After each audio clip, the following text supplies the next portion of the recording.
ce schéma, c'est un peu notre fil rouge. C'est, on va dire, le modèle idéologique, sociologique, philosophique, tout ce que vous voulez, qui guide notre façon de construire nos parcours de formation, puisque ce sont les 6 capacités qui sont à développer pour développer l'intelligence collective de ces équipes, de ces groupes d'appartenance, etc. C'est-à-dire les 6 capacités du manager qu'on pourrait appeler collaboratif ou facilitateur. À savoir, créer une vision commune. Déjà, on ne peut rien faire si on n'a pas un cap en commun.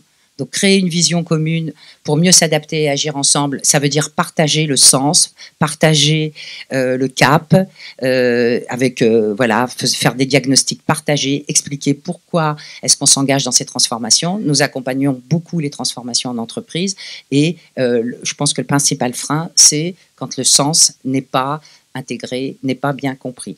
Donc, comme on est égaux versus égaux, on part du principe que tout le monde a le droit d'avoir les mêmes explications et que tout le monde est à même de comprendre, que ce soit des enjeux micro ou macroéconomiques. Et quand on est bien conscient de la raison pour laquelle on fait les choses, eh bien, évidemment, on a plus envie de s'y engager. Donc, ça, c'est quelque chose sur lequel on démarre pratiquement tous nos parcours de formation. Ensuite, réfléchir collectivement, oui. Il y a des tas de méthodes et d'outils pour ça. Je pourrais pas les détailler ici, mais bon, voilà, c'est l'objet précisément de cet ouvrage.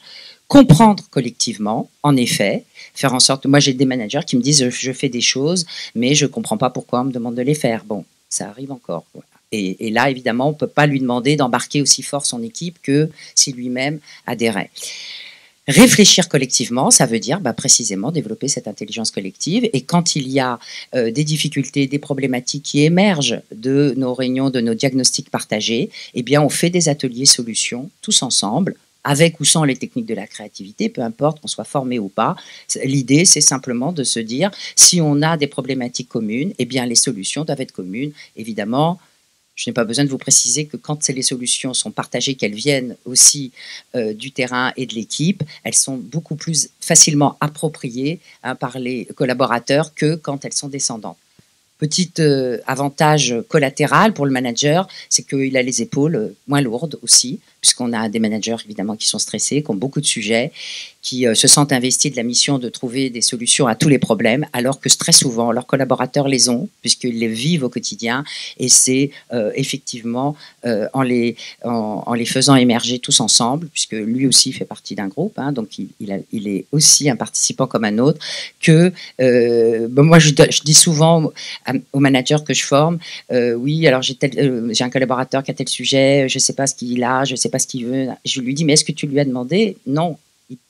Il pense que c'est à lui de déjà y réfléchir et d'y trouver la réponse. Et donc, en fait, je leur donne toujours la petite phrase clé. Alors, quand quelqu'un t'amène un problème, demande-lui qu'est-ce que tu proposes, déjà, avant toute chose.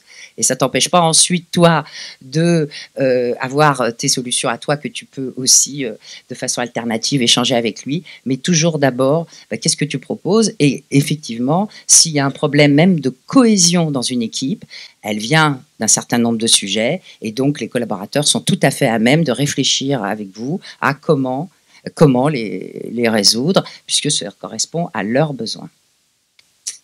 Enfin, éveiller le désir et l'engagement de l'équipe, évidemment, donc là, c'est toute la partie motivation et je dirais même automotivation, c'est comment créer les conditions de l'engagement, de la motivation, comment sans arrêt accompagner compétences et motivation.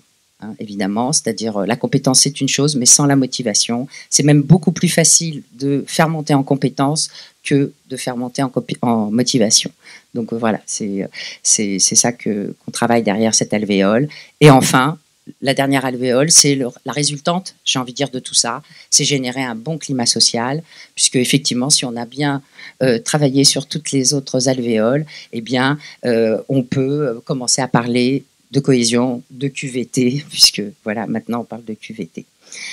Et on peut parler de sentiment d'appartenance, de lien et de cohésion. Donc voilà un peu notre schéma conducteur. Et je vais donc revenir sur le deuxième point. Donc on a vu le point du sourire en management. Maintenant, l'expression des émotions et des ressentis. Je vous l'ai dit à quel point on s'est rendu compte que c'était vital.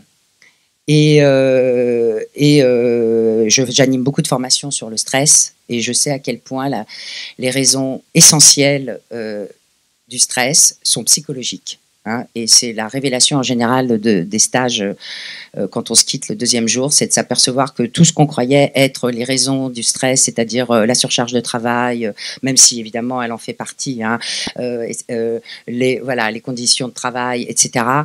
Aujourd'hui, c'est en plus déjà de moins en moins le cas dans les entreprises, je parle des conditions de travail, mais en effet, c'est tout ce qui est relationnel, tout ce qui est de l'ordre de l'humain, et donc en général, les raisons principales sont les croyances limitantes, les émotions retenues. Je n'ai pas de pourcentage, mais je peux vous dire que c'est équivalent. Et enfin, nos drivers et nos types de personnalité, bien sûr, nos profils de personnalité qui nous rattrapent en situation de stress.